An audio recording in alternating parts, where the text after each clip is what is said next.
शनिवार रोजी police station Shirasgaon येथील अधिकारी अंमलदार यांना गोपनीय माहिती मिळाली की बैतूल मध्य प्रदेश येथून अमरावती हद्दीमध्ये मोठ्या प्रमाणात गुटख्याची वाहतूक होणार आहे। अशा माहितीवरून पोलीस स्टेशन शिरसगाव येथील अधिकारी आणि अंमलदार यांनी त्वरित खरपी टी पॉइंट येथे जाऊन नाकाबंदीला सुरुवात केली असता पुन्हा गोपनीय बातमीदाराकडून माहिती मिळाली की गुटख्याची वाहतूक करणारे वाहन मुक्तागिरी रोडकडे भरधाव वेगाने गेले आहे। अशी माहिती मिळाल्यावरून त्वरित मुक्तागिरी रोडने जात असताना कंटेनर वाहन चालकास पोलीस पाठलाग करत असल्याचे समजताच त्याने कंटेनर वाहन रोडवर उभे करून पडून गेला। कंटेनर चालकाचा शोध घेतला असता तो मिळून आला नाही। सदर कंटेनर वाहक क्रमांक RJ11 GC 0351 बाबत मिळालेली बातमी खात्रीशीर असल्याने आणि त्याबाबत संशय बाळगल्याने कंटेनर वाहन ताब्यातून घेऊन त्यांच्याबाबत माहिती अन्न आणि औषध प्रशासन विभागाचे अधिकारी भाऊराव चव्हाण यांना देऊन नमूद कंटेनर उघडून तपासणी केली असता त्यामध्ये कपड्याचे बंडल,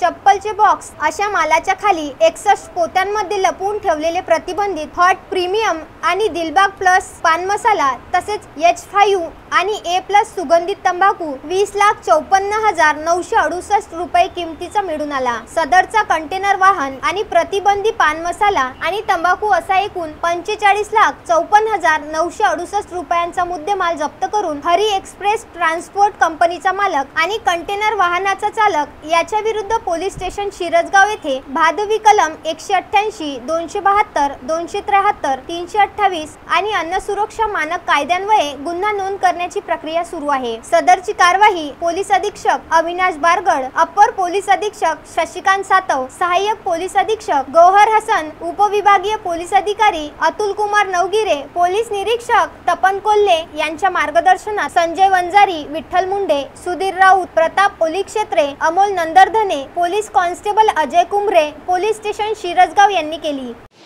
बारदाण्याचे पोते आढळून आले, त्यांची सखोल पाहणी केली असता त्यामध्ये हॉट पान मसाला व H5 सुगंधित तंबाखूचे 52 पोते होते। तसेच दिलबाग पान मसाला व A+ सुगंधित तंबाखूचे 9 पोते होते। सदर साठ्याची एकूण किंमत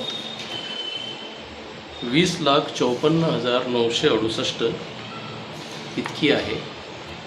सदर साठा जप्त करून सदर कंटेनरसह व त्यातील इतर मुद्देमालासह पोलीस स्टेशन शिरसगाव कसबा येथे जमा करण्यात आलेला आहे।